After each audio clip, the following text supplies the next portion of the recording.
La situation politique et sociale au Congo continue à préoccuper les Congolais, particulièrement ceux de la diaspora. Et aujourd'hui, nous désirons parler de l'armée. Chers amis, bonjour. Nous recevons sur ce plateau le colonel Moké. Nous l'avons déjà reçu une fois, mais aujourd'hui, nous allons essayer d'aller un peu plus en profondeur par rapport au secteur de l'armée, son implication dans tout ce qui est tentative révolutionnaire au Congo. Bonjour, colonel Moké. Bonjour Damien.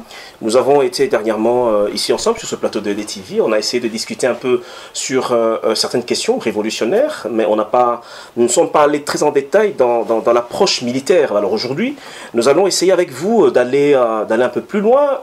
Colonel Moké, vous êtes docteur en droit, vous êtes coordinateur de ce que vous appelez la coordination interarmée des FARDC libres. Voilà. Est-ce qu'on peut encore en savoir plus sur cette coordination, cette structure de l'armée congolaise? Oui, écoutez, c'est une structure réservée uniquement aux militaires congolais. Et je peux vous assurer que ce sont des militaires officiels, c'est-à-dire des fonctionnaires militaires de l'État aujourd'hui. Et ce ne sont pas des rebelles. Alors j'ai reçu cette mission d'assurer cette coordination compte tenu de la volonté populaire et de la majorité de cette armée d'échapper aujourd'hui au commandement militaire rwandais. Et la communauté internationale le sait aujourd'hui, l'armée congolaise n'est plus libre. C'est pourquoi nous nous appelons aujourd'hui FARDC libre. C'est pour justement mettre l'accent sur la volonté de la majorité des militaires congolais, de l'armée congolaise nationale actuelle, d'éviter justement au pays les vides militaires que nous avons connus au départ de Mobutu. Mais qu'est-ce qui justifie en fait la création d'une telle structure militaire? C'est quoi la motivation? Écoutez, nous travaillons sur l'avenir. Nous ne travaillons pas simplement sur la libération. Parce que l'inconvénient de travailler uniquement sur la libération sans avoir une planification à long terme de la défense nationale, c'est que nous risquons de nous retrouver, hein, comme je l'ai dit tout à l'heure, après un changement de régime, sans armée nationale. Alors ça, ce n'est pas possible. Alors même en 1998, en 98, au départ des Rwandais qui étaient chassés par Laurent Désiré Kabila, nous avons une continuité de l'armée, vous voyez. Ça a permis au pays d'avoir le contrôle du territoire, malheureusement jusqu'à la mort de Laurent Désiré Kabila en 2001. Donc pour nous, c'est une structure de commandement de la défense nationale à long terme. Il n'est pas possible, s'il vous plaît, de construire une armée du jour au lendemain. Oui, mais est-ce qu'on peut savoir, au stade actuel, parce que tel que vous présentez les choses, c'est une vision de l'avenir. Au stade actuel, quels sont les objectifs poursuivis par une telle structure? Écoutez, les premiers objectifs de cette structure, c'est d'abord de rassembler tous les militaires congolais aujourd'hui. Nous voulons nous rassembler, non pas autour de Joseph Kabila, autour du peuple congolais. Car aujourd'hui, nous sommes dans l'article 64. Le pays est occupé, commandé par des étrangers. Nous les connaissons aujourd'hui. Alors, il n'est pas question que nous allions au combat dans le cadre de l'article 64 qui autorise le peuple à prendre les armes dans un désordre total. C'est pourquoi j'ai été contacté et j'ai accepté cette mission de commander une coordination qui permettra à tous les fonctionnaires civils et militaires d'éviter justement les inconvénients qu'on aurait eu si par exemple on devait faire un débarquement militaire d'une rébellion de la diaspora contre le pays. Je pense que c'est une solution de la sagesse. Donc au moment où nous préparons la libération du pays, il va falloir savoir que personne ne sera libre sans nos militaires qui sont sur les terrains. Mais nos militaires qui sont sur les terrains, c'est en fait eux, un tout petit peu, qui font un peu jaser au niveau de la diaspora. Tout à l'heure, vous avez évoqué la situation selon laquelle le pays est occupé. Et quand on parle d'occupation, chez nous, on parle plus de l'armée rwandaise et consorts. Mais lorsqu'on voit les exactions sur les terrains, vous avez évoqué aussi l'article 64, quand on voit les exactions sur les terrains, quand on voit les gens qui tuent la population civile non armée, mais on voit bien que ce sont nos militaires. Comment justifier ça? Ben, vous savez, la tenue d'une armée engage cette armée. Voilà. Alors, lorsque vous voyez des gens en tenue faire des exactions sur la population, c'est que ces militaires engagent cette armée. Et je peux le dire, mais le militaire, c'est pas simplement le commandement. Les militaires aussi, ce sont tous ces fonctionnaires qui assument loyalement leur travail au regard du commandement actuel. Donc le devoir de tout fonctionnaire, surtout militaire, c'est la loyauté et la neutralité. Oui, mais en armée, enfin dans l'armée, il y a quand même ce qu'on appelle des ordres mal donnés. C'est-à-dire qu'un militaire ne peut pas obéir à un ordre qui est mal donné. Mais comment expliquer que nos militaires, en tout cas ceux qu'on voit, semblent avoir cette facilité de pouvoir vraiment réagir à ce genre d'ordre donné par la hiérarchie? Oui, je ne veux pas tout pardonner. Je ne veux pas tout expliquer. Mais en tout cas, je peux vous assurer que toutes vos questions ont des réponses dans l'origine de cette armée. Il faut savoir que l'occupation militaire que nous avons est exceptionnelle dans l'histoire de la guerre. C'est la seule occupation militaire du monde où l'ennemi est arrivé pratiquement sans tirer un coup de feu. Parce qu'en 2002 et en 2003, souvenez-vous, les politiciens congolais se sont rendus en Afrique du Sud pour justement négocier la paix avec le Rwanda et les autres voisins. Et vous savez ce que cela a donné? Et la plupart de ces politiciens ont été corrompus. Et finalement, les militaires congolais, les fonctionnaires militaires congolais qui avaient réussi à chasser l'ennemi en 1998 ont finalement été obligés d'obéir au commandement de James Kabarebe, qui a fait retourner les militaires rwandais en 2003 sur le territoire congolais sans tirer un seul coup de feu. Donc, il faut savoir que nous pouvons faire confiance aux fonctionnaires militaires actuels parce qu'ils ont fait la preuve en 98 qu'on pouvait effectivement chasser l'ennemi et contrôler les territoires. Ils l'ont fait de 98 à 2001. Oui, mais très souvent, actuellement, c'est un peu le langage utilisé par beaucoup de personnes, surtout ceux qui sont dans la résistance. Hein. Ils parlent de l'occupation. L'occupation commence à devenir finalement un concept fictif. Parce que nous avons vu, par exemple, Mamadou Ndala sur les terrains, on a vu des images réelles de la mort, de l'assassinat de Mamadou Ndala. On a vu sur le terrain des militaires congolais, en plus à l'est du Congo, en train de parler lingala. Et aujourd'hui, nous voyons au commandement de l'armée, nous voyons des Congolais. Hein. Alors, cette occupation qui est très souvent évoquée, qui finalement apparaît comme quelque chose de fictif, en quoi consiste-t-elle? Quelle est l'architecture de cette occupation? Quelqu'un qui n'en connaît rien, comment comprendrait-il qu'il y a réellement occupation au Congo? Écoutez, il y a l'occupation d'abord. Il faut savoir que les effectifs de l'armée congolaise actuelle sont doublés. Alors, je vais vous donner un exemple. Oui. Un pays comme la Pologne, un pays de l'Union européenne, n'a que 125 000 hommes. Alors comment un petit pays sur le plan budgétaire et sur le plan technique comme la RDC peut avoir 105 000 hommes? Donc il y a quelque part un gonflement des effectifs. Et vous savez, à plusieurs fois que nous avons subi des rébellions, et à chaque fois comme par enchantement, Joseph Kabila a demandé la réintégration dans l'armée des militaires que nous n'avons pas identifiés. Et cela s'est fait successivement en 2002 et en 2006 et à toutes les occasions où nous avons été attaqués comme en 2008.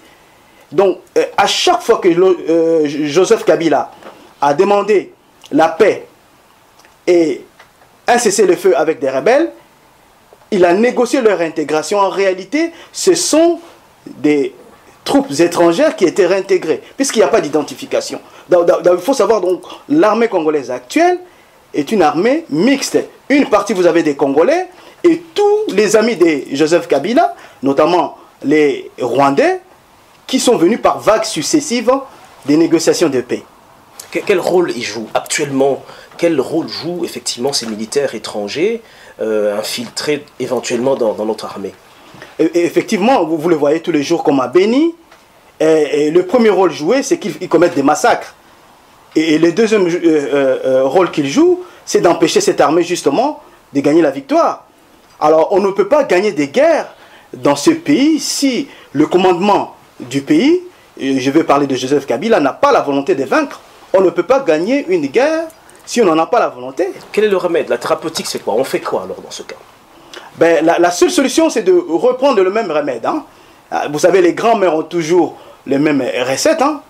Nous devons reprendre les mêmes recettes. Nous devons reprendre les recettes de 1998. C'est-à-dire? Faire confiance aux militaires congolais et tout faire en sorte que, sans la corruption, ils puissent se mettre en ordre de bataille. En 98, nos militaires ont su se passer de la corruption et ont très poliment demandé aux militaires de James Kabarebe et des Rwandais qui étaient venus chasser Mobutu de retourner chez eux. Et malgré quelques échauffourées que vous avez vues, on a tué quelques personnes dans la rue, il n'y a pas eu de combat.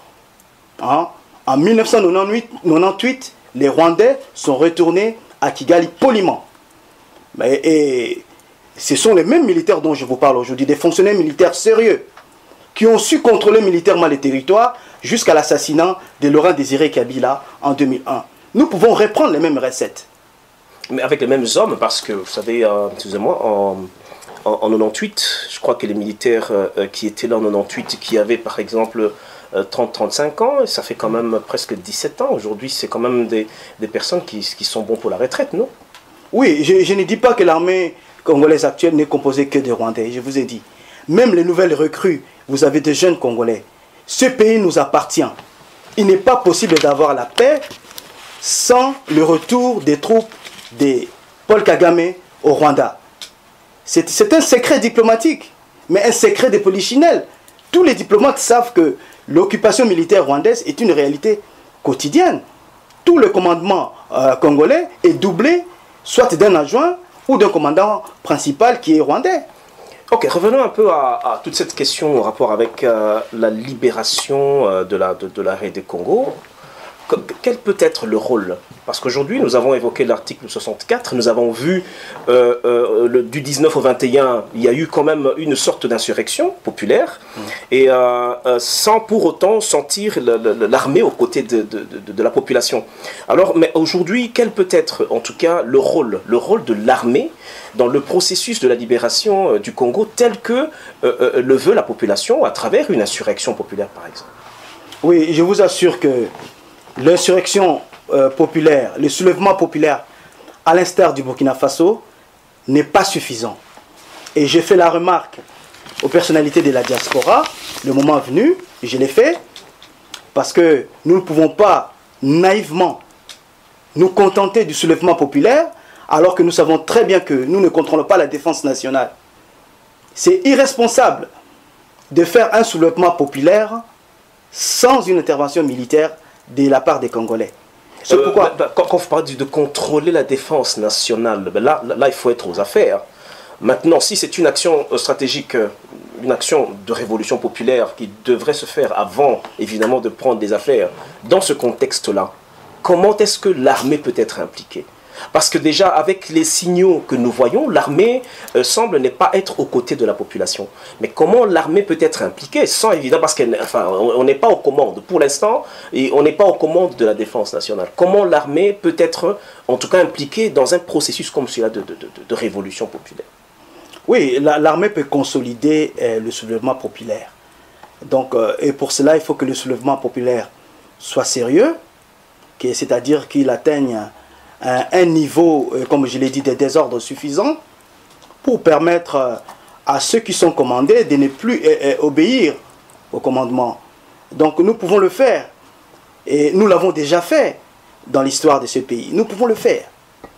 Donc ce n'est pas la première fois qu'il y a eu des mutineries dans ce pays. Et nous savons que Joseph Kabila prépare des massacres.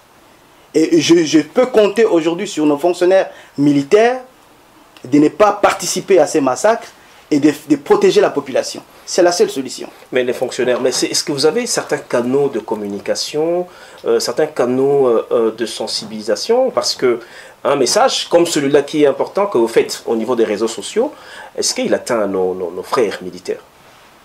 Oui, évidemment, nous travaillons avec les responsables militaires congolais de cette armée, qui sont dans les missions de commandement des troupes. Vous savez, tous les militaires ne commandent pas les troupes. Nous essayons de travailler pour pouvoir faire passer les messages. De toute façon, le seul message que reçoivent les militaires aujourd'hui, c'est la situation sociale et sécuritaire du pays actuel. On a vu comment Joseph Kabila fait l'épuration des officiers congolais, l'assassinat de Mamadou Ndala et de tous les officiers dont je n'ai pas la liste devant moi, tellement c'est kilométrique. Alors, si vous ne voulez pas passer aux armes comme les autres, si vous ne voulez pas être empoisonné par Joseph Kabila, je pense que le seul moyen aujourd'hui, c'est de prendre le courage de se lever à l'intérieur de l'armée congolaise, parce qu'il n'est pas possible de laisser des rébellions nous affronter entre nous. Ok, nous arrivons tout doucement vers la fin de notre échange avec le colonel Moké, mais nous avons peut-être encore un dernier point à pouvoir soulever, et il est en rapport directement avec la structure qu'il coordonne aujourd'hui, une structure en tout cas qui doit susciter la curiosité de plusieurs Congolais de la diaspora ou ceux qui sont sur place au Congo. Parlant de la coordination interarmée des FARDC libres, qu'est-ce que le peuple congolais peut attendre de vous par rapport à un prochain soulèvement populaire? Est-ce que le peuple congolais peut espérer cette fois-ci la coopération des militaires qui aussi sont des Congolais, qui aussi souffrent comme ce même peuple, qui aussi sont dans une situation sociale catastrophique? Est-ce que ce peuple peut espérer cette fois-ci la coopération des militaires congolais qui sont sur le terrain grâce au travail de votre coordination? Écoutez, vous pouvez vous assurer que le travail difficile que nous effectuons de faire cette réconciliation, d'ailleurs entre militaires congolais, va permettre très vite de revenir à la normale après la libération. C'est le seul moyen, sur le plan diplomatique, d'éviter à notre pays le vide militaire et surtout d'éviter les mesures onusiennes des contraintes et des défenses nationales. Parce que si l'ONU ne sent pas les Congolais en matière de défense nationale, que le pays ne peut pas trouver de la paix, évidemment nous serons mis sous tutelle des Nations Unies, des forces internationales sont déjà sur le terrain.